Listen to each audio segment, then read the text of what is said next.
What's up, guys? Welcome back to the channel. My name's Ken. I'm from Seattle, Washington. I've been fixing up houses for almost 30 years. I started out in this business by becoming a journeyman drywall finisher. I was in the union up here in Seattle for 10 years. I was taught by the old guys to do it right, and now I am one of the old guys. Today's project, we're going to teach you how to properly hang and tape around a bathtub or shower surround. Most of the house is straightforward drywall, but when you get to the bathrooms, this is a tricky situation. It requires a whole nother approach. Let's get into it.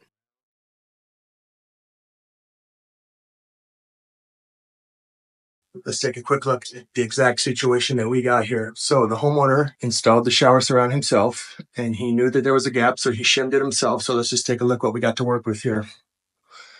Right here, he took 1/4-inch wood strips, shimmed them, and then he screwed down his tub surround. So he did it right. But the problem is the rest of the studs now have not been shimmed. So before you hang the sheetrock, you simply have to shim all those studs so that everything is flat and flush and even. Also, let's be clear, there's a second way to tackle this. Okay, kind of like when you hang a door and you use door shims and those shims are sticking out, you trim those off. You can do that same kind of method on a shower surround as long as those shims are under a 1/2 inch. If it's over a 1/2 inch, it wouldn't work. The tub would just be too far away from the wall and it wouldn't work out. Because when you hang the sheetrock and then you do your taping, there would be no way to cover that flange and have a nice finish up to the edge of the tub because that tub would be too far away from the wall, the flange would be too far away from the wall, and it just wouldn't work. So if your shims were a 1/2 inch or more, you would just have to do the entire wall. That way, you would be like one brand new wall. When you hang the sheetrock, everything would be fine. Anyway, on this project, we had some pretty heavy duty 1/4-inch wood strips that went all the way to the ceiling. They were screwed down good. So we chose to just go ahead and shim the other studs so that everything matches and finish it that way.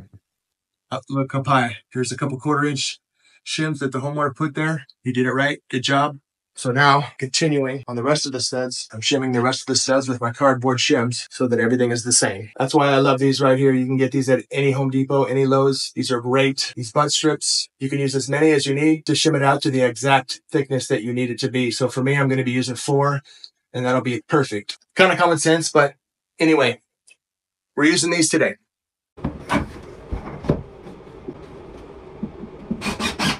So if you were just doing 1 shim or maybe 2, you could just grab a staple gun and it would be a little easier and faster to do it that way.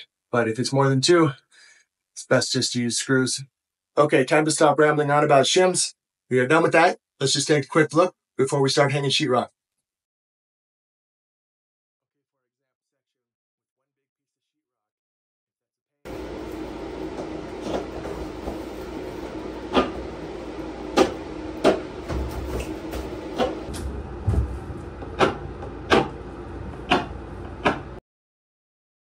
Okay, I got a piece in place here. It is cut.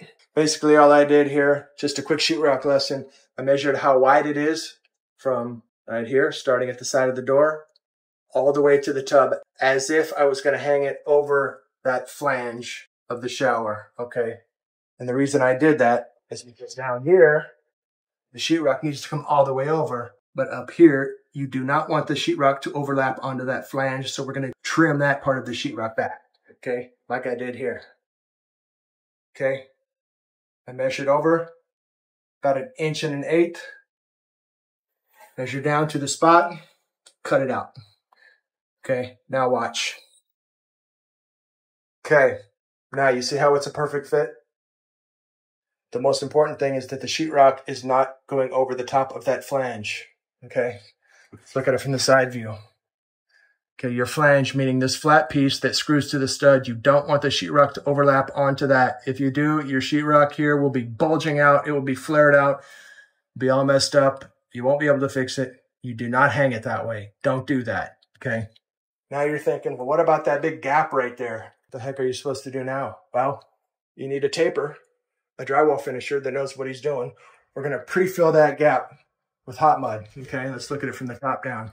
You're going to pre-fill that gap with hot mud. So then when you're done, it will be flush and flat. So when I slide my hand over like this, it will be filled. The whole thing will be flush and flat. You're going to tape that edge just like you're taping a sheetrock joint. Skim it, finish it all smooth, and then it will be finished perfectly tight up against the tub, okay? Then you have a perfect nice finish all the way up against this tub. Later, when it's time to paint, you'll want to do a bead of caulking there.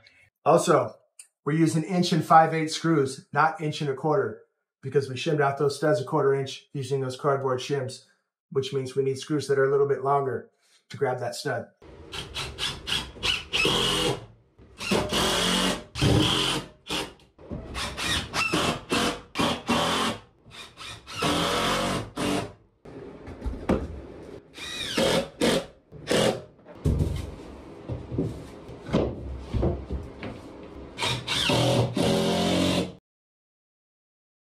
Okay, guys, time to tape. Okay, step 1, we're going to mix up some 90-minute hot mud. I'm going to mix up about 2 full pans, but I'm going to mix up in a bucket because mixing in your pan is just, it's kind of a pain. It's just a lot easier and a lot more convenient to just mix it up in a bucket. If it was only going to be 1 pan or maybe half a pan, if that was all I needed, then I would just mix up in my pan. Anyway, what we're going to do is we're going to mix it up nice and thick because of this good sized void that we have to pre-fill. We're talking, it's about a 1/2 inch deep and about 1 1/4 inch wide. That's a lot of pre-fill. It needs to be thick, okay? If you mix it up a little too thin, it'll start dripping out. It won't stay. If I have a nice 2-inch thick wide row of mud on my knife, I should be able to turn that knife sideways and that mud should not start dripping off the knife at all. Okay, so the reason why I'm mixing up 2 full pans is because that'll be enough to pre-fill around that tub and any other gaps I see. Then I can tape everything out with mesh tape, get 1 coat of mud on everything, and then go clean up that 90-minute hot mud. I should be able to get all of that done in 90 minutes. And if you're not sure that you can do that on a job like this, don't push your luck. Make sure you give yourself enough time because you do not want that hot mud to set up before you're done. If you think it's going to take you an hour, maybe an hour and 15 minutes to do a certain amount, then just mix up that much mud. And when that hour and 15 minutes comes around, and you might want to set the timer on your phone, when you get to that point, stop what you're doing and go clean up all that hot mud with your hose. Okay, we are set up to mix up. I always like to set up outside whenever I can. It's nice to have your drill and your hose right in the same area. I can mix up. If I need to add a little bit more water to the bucket, mix it up some more. I got my hose right there. If I make a little bit of a mess, you clean it up with the hose. Easy peasy. It's out of the way. It's not in your way inside where you're working. Drill 90, couple buckets. This type of mixing bar. This is the newer style of mixing bar. See how the metal ends curve in like that? The old style of mixing bar is basically just square.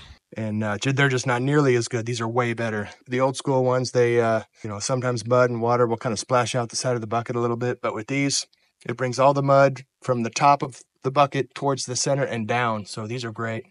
Type of spray nozzle, you always want to use the kind that's like a gun. That way you can use it with your right hand. Your left hand is free. With the other ones, you have to twist them and you have to use 2 hands to do that. And these are way better.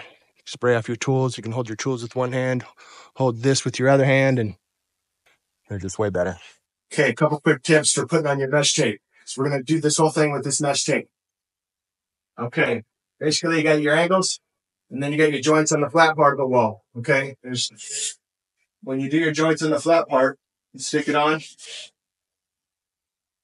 Put your knife right where you're going to cut it. Don't pull the mesh tape straight. You want it to be at an angle like that. It'll give you a nice clean cut like that. Okay? That's what you do for all your joints on the flat part of the wall. On the angles, it's different.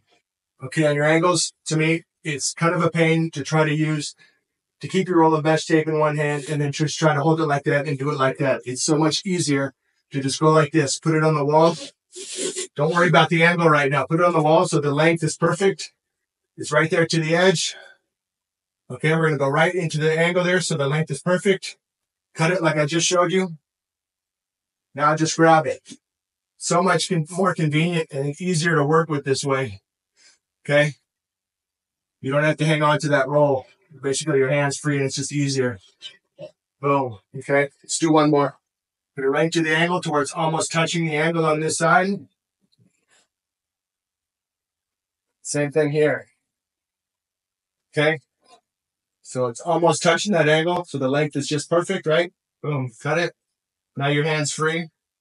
Okay, I just put it on my hand. So much easier. A few little chunks up here still, so let's just chip away those so we have a nice flat surface to work with. We don't want those chunks causing your tape to have a little bulging spot. Okay. Now I'm just gonna, set it in there so it's centered. You're gonna have about an inch of mesh tape on each side of that angle. Put your fingernail in there so it's all the way in the angle. So it's square in the angle so that the inside of the angle is not rounded. Okay. Now it's all the way in there. And then I'm going to take 2 fingers and go like that so that one of my fingers is touching the edge right there and my other finger is touching the edge right there just to wipe it down so it's not, hanging off there so there's no gaps or... Okay, something else you're going to see pretty much on every job is where they cut out around the light box, whether it's an electrical plug, light switches, light on the ceiling, whatever. There's always going to be at least a couple where you have a nice gap there where the cut wasn't perfect. And you got to tape those to close that gap, obviously. Otherwise, later when you go to put your cover plate on, you'll have a gap there. So paper tape is better for that because it's stronger, but you can use mesh tape, but you need to double up on those, okay? So 2 layers. If you ever have a gap like that, 2 layers. Let's do one right now real quick. And also, same thing. For something like this, I'm just going to rip off a strip. I'm just going to cut it. I can just quickly and easily knock it out now. I don't have to hold that roll in one hand. Okay. 1. Go like that so it's seated down good. Another one. You can already see just by that those 2 layers, it's much stronger. If you don't do that, if you just do one, it's probably going to crack out there. I'm going to go all the way around this whole thing because this one's pretty bad. Now in the gap over here, it's maybe just about maybe an 1/8 of an inch gap. Not bad. So 1 layer will work on that. But if it's a full 1/4 inch or more, then do 2 layers. So 2 layers on the bad side. The rest of it is pretty good. So I'm just doing 1 just for good measure, just to close up that little 1/8 inch of a gap. It's really not bad. The cover plate's probably going to cover these, but there is a tiny gap, so I'm just going to do it. Okay, so I went ahead and slapped most of the tape on before I did the pre-fill. I wanted my bucket of hot mud to just sit there for 10 minutes so it could set up a little bit. And that way it would thicken up just a bit, which is what I wanted, so I could pre-fill around this tub. So to kill the 10 minutes, I just went ahead and did most of the taping. Anywhere where there was a big gap, I just put the tape off to the side. And that way when I come and I pre-fill it, I can pre-fill it and just slap the tape on. So, okay, so right now I'm just going to let the camera roll for a minute. I'm going to pre-fill around this tub. And I'm just going to let the camera roll for a minute so you can just watch for a minute, because really the best way to learn is to just sit back for a few minutes and just watch. So let's do this. Okay, check out the thickness of this mud. Turn my knife sideways, it doesn't move at all. Okay, I'm going to shake it just so you can kind of see how thick it is.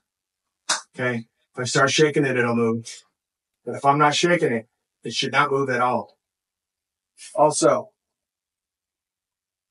if you have to, run a piece of blue tape around your tub, because you don't want to glob hot mud all around this part of your tub or shower, because when it sets up rock hard, then you got to chip it off, and then you could possibly scratch your tub. You don't want to do that. So if you need to, take the time to run a piece of blue tape around. I've done this enough to where I can do it. I can do a clean job, and there's usually no globs of mud around the tub. So I've been doing this for way too long. Okay, so there we go. And before you start, make sure you brush off all the dust off of the top of this tub, okay? If you don't, then things won't bond.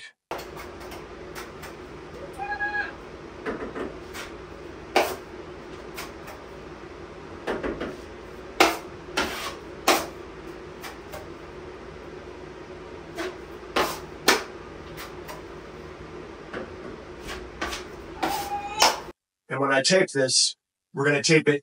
We're going to double up on this mesh tape, just like I showed you around the light switch. Okay.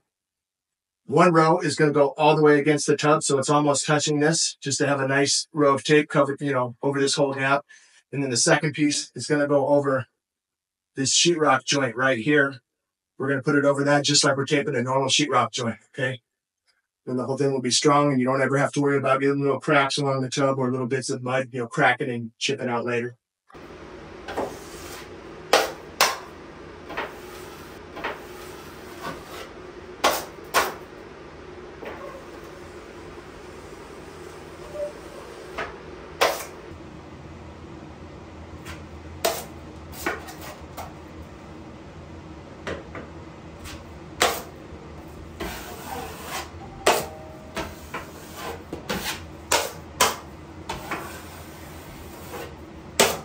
Okay, I'm sliding my knife across the bottom like this just to clean off any globs or cooties. I want to clean them off now because it's easy to clean it now. I don't want to clean it off later while it sets up rock hard. Then I got to chisel it off.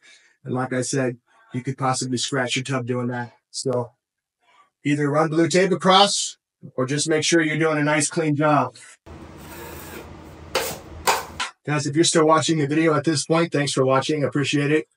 It means you actually want to learn, and it means you're actually trying to do a project. So hopefully this helps you. And don't forget to subscribe and turn on the bell. Okay, guys, we are pre-filled, and I went ahead and slapped a coat of mud on the joints. Not the angles, just the joints. For those of you who are not confident with using hot mud, you may just want to use all-purpose light or topping mud. Okay, if you're going to use hot mud does not shrink when it dries. It actually expands a tiny bit. So when you coat your joints with hot mud, you're going to want to put just enough mud on to cover that joint. And if you can vaguely, and I mean just vaguely, see that tape showing through, that's okay. If you can see it totally showing through, like just blazing through, that's bad. But if you can just barely see it, that's good. That means you left just enough mud on the wall that you need to. It's flat. You didn't leave too much mud on, so you know it's not going to be bulging. Okay? And now when we do our second coat, we'll leave a thin skim over the whole thing with finished mud or topping mud light, and we'll be good to go. But like I said, if you're new at this, you're probably going to want to just stick with, you can use all-purpose light or topping mud light. But make sure you always use light, okay, for everything. It's important. If you use all-purpose and it's not light, it's just basic all-purpose, that stuff sets up rock hard. It's really hard to sand. Don't use that unless you're just putting on tape and corners. All right, I'm going to go ahead and put a first coat on these angles and around this tub, and we're just going to let the camera roll for a minute. So just watch for a few minutes. Best way to learn. I'll comment as we go, but really, the best way to learn is to sometimes just sit back and watch for a few minutes. Okay?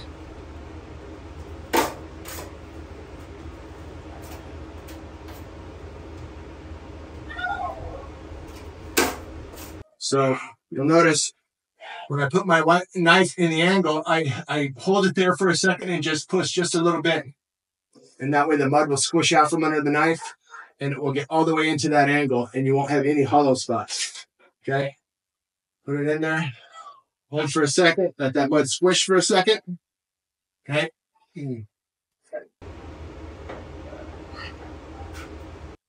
Same thing I did when I was pre-filling that gap.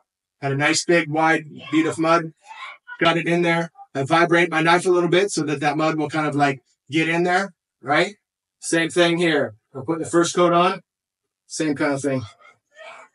You want to get it right in that angle. Hold for a minute. Let that mud squish just a little bit. Get all the way inside that angle.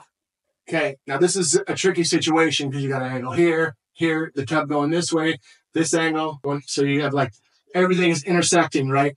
So on a situation like this, a lot of times I'll just think of it as I'm just going to do one wall. I'm going to do this whole wall all at once, like it's just one big flat wall. Just do it 100%, and then do this one, and then do the top side. It's just kind of an easy way to approach, you know. And there's going to be a little touch up in the angles, few little lines from your knife, but that's fine. The whole thing's getting another coat, so it's fine. So wipe this baby down.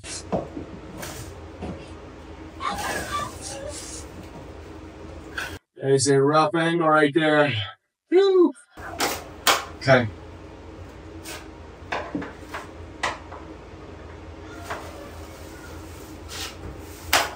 Beautiful. Cooties on the tub. Clean those off. Don't leave those. I've worked with a lot of rape artist tapers over the years, and they'll just go quick and they'll just leave mud and just cooties all over the whole freaking tub, and it's just a mess. And somebody's got to come back later and just chisel it all off, clean it off. Silly. Take the extra minute to clean that. Okay. That whole top section, including the angle, the nub, everything is done there.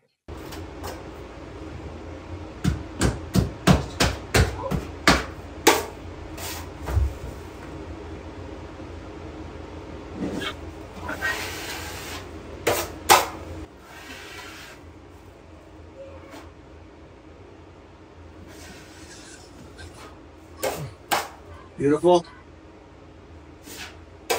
Nice.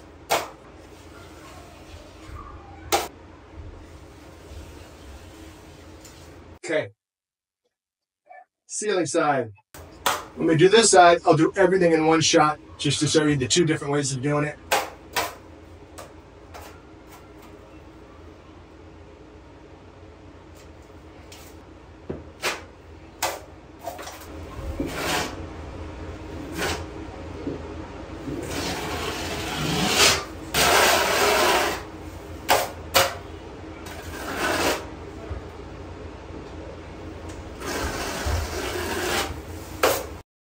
Beautiful. Okay, guys, on this side, we're going to do everything all in one shot, which is usually how most journeyman tapers do it. Once you get the routine down, once you know what you're doing, it's faster, and it's just the way we do it. Back here, I showed you how to do just one wall at a time because it's such an easier way to approach it. If you're new at this, okay? If I got to just put a coat on this, only this wall, I don't have to worry about that. I don't have to worry about this, just this. I can put a coat of mud here. Wipe it down, done, easy. It's just an easier way to do it if you're new. But anyway, let's do everything all in one shot just to show you that.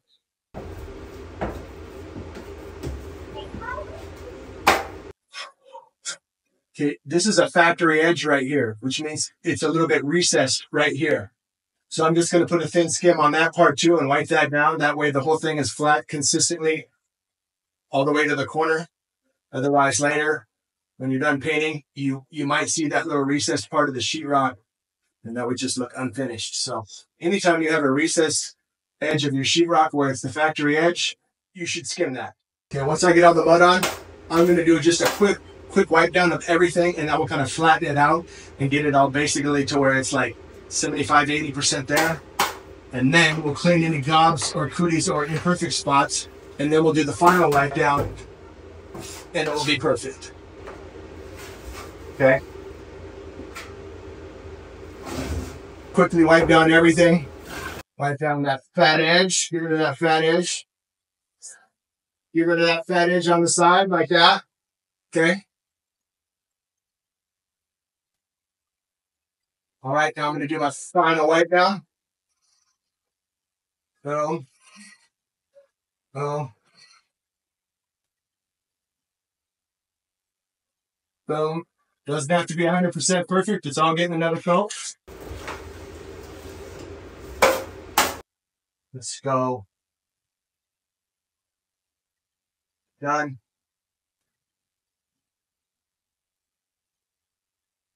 Done. Okay, done. Still a little bit rough around the edges, some imperfect spots. That's fine. It's flat. It's covered. The tape is covered. It's strong. Okay, the second coat of mud, it's going to look beautiful. Let's take a closer look real quick. Let's take a look around the tub. Okay. Maybe just a tiny little bit of a gap there from when I cleaned it with my knife, but that's fine because it's all getting another coat. And it's going to get a bead of caulking later by the painters. So, okay. This is what you're looking for. If I were you, I would go ahead and run the blue tape. Make sure the blue tape goes all the way so it's basically touching the sheetrock. And then you never have to worry about the tub. You don't have to waste a bunch of time cleaning the tub. You can just put your coat of mud on. If there's a few globs on the tub or on the blue tape, it doesn't matter because the tape is blocking it. So you're good. Let's look at the angles real quick.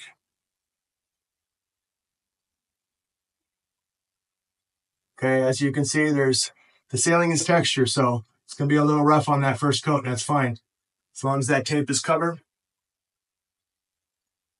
and it's flat, you're good. Okay.